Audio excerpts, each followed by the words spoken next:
10种水果的末日储存法是老祖宗的饥荒智慧。第1种的保质期比你家房子还长。你以为水果只能趁新鲜吃？错啊！在老祖宗的食谱里，藏着一套足以逆转时间的水果永生术。本期世界探索站为你独家揭秘10种水果的末日储存法，来一场时间的魔法之旅。第10名，水果酵素。将水果的皮核与红糖和水按照特定比例，通常是1份红糖300克，3份水果皮约900克，10份清水约3升，放入密封容器中，进行长达数月甚至半年的厌氧发酵，最终得到的是一种酸性的、充满果香的液体。虽然关于它喝的功效众说纷纭，但它作为环保酵素的价值却是毋庸置疑的。稀释100倍后，它是极佳的天然植物肥料；稀释50倍就是最强的有机清洁剂，可以用来拖地、清洗油污，效果惊人。第9名，水果酒。它的永生逻辑是自我毁灭，然后自我防腐。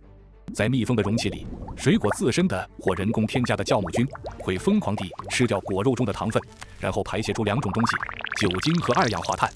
当容器内的酒精度达到12至15度以上时，这个酒精度又会反过来杀死包括酵母菌在内的一切微生物，最终你就得到了一瓶自我灭菌、自我防腐的液体。只要密封得当，一瓶好的葡萄酒或青梅酒可以轻松地陈放数十年，其风味还会在瓶中继续发展、熟成，变得更加复杂、醇厚。第8名，水果泡菜。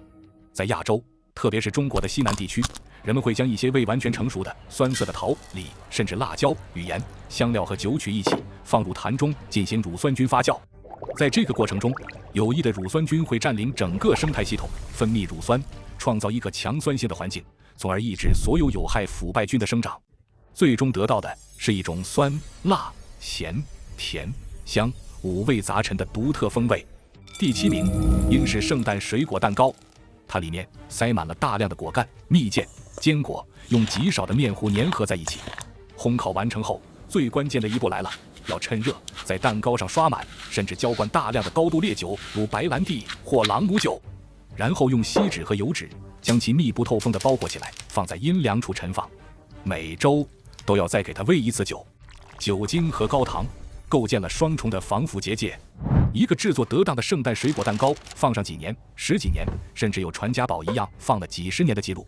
第6名，俄式浸泡水果。是来自俄罗斯和东欧的战斗民族智慧。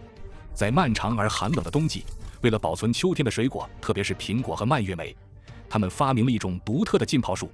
将整颗的苹果与盐、糖、香料如黑加仑叶、樱桃叶一同放入巨大的橡木桶或玻璃罐中，用冷水完全淹没，然后放在地窖等阴凉处进行长达1到2个月的缓慢发酵。最终得到的浸泡苹果口感变得像汽水一样，充满了碳酸的沙口感，风味酸甜，极其独特。第5名，果酱。草莓、蓝莓、橙子，任何一种水果，只要与大量的糖，通常比例接近1比1，一同熬煮，就能释放出自身的天然果胶。在高温和糖的高渗透压下，所有细菌都被杀死，最终形成一种浓稠的、晶莹剔透的凝胶状物质，将水果的风味完美的封印起来。一罐密封得当、储存良好的手工果酱可以轻松保存数年。第4名，果干。从新疆的葡萄干到中东的椰枣干，再到加州的杏干，老祖宗们发现，只要将水果中90%以上的水分通过日晒或风干去除，那些导致腐败的微生物就失去了赖以生存的家园。这个过程不仅浓缩了水果的全部糖分和风味，更将它的保质期从几天延长到了数月甚至数年。第3名，白兰地桶陈酿。一些顶级的雪莉酒或白兰地在酿造时就会在新酒中加入特定的水果，如葡萄、樱桃一同陈酿，或者更高级的玩法是用那些陈酿过樱桃、白兰地或水果利口酒的橡木桶再去陈酿威士忌。在这个过程中，水果的芬芳会与橡木桶的香气、酒精的醇厚发生极其复杂的化学反应，最终赋予烈酒无与伦比的充满层次感的水果风味。第2名，果脯。将水果在极高浓度的糖浆中经过反复的长时间的熬煮和浸泡，让糖分完全渗透到水果的每一个细胞中，彻底取代里面的水分，最终得到的就是冬瓜糖、糖浆片、蜜饯、杏脯等。由于其含糖量极高，水分含量极低，微生物根本无法存活。只要储存得当，保存数年毫无压力，是古代最重要的战略甜食储备。第一名，水果醋。酿醋其实是酿酒的下一步，和酿酒一样，酵母菌先把水果中的糖变成酒精，紧接着一种叫做醋酸菌的微生物会在有氧的环境下再把酒精转化为醋酸。当一瓶水果醋的酸度达到5%以上时，它的 pH 值会低到2.4左右，这是一个极其酸性的死亡结界。在这种环境下，几乎没有任何一种腐败菌、霉菌甚至酵母菌能够存活。它实现了比酒更高等级的自我净化和终极防腐。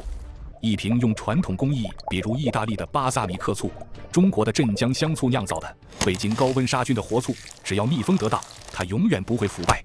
相反，它会在瓶中继续进行极其缓慢的酯化反应，酸和微量的醇会结合成各种带有花香、果香的酯类。时间越久，它的风味就越柔和、醇厚，香气也越复杂。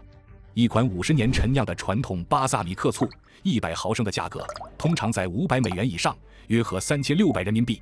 好了，如果你觉得本期内容让你对水果保存有了全新的认识，请不要吝啬你的点赞，并分享给所有你关心的同样热爱吃水果的朋友。感谢您的收看，下期也会给您带来更精彩的内容。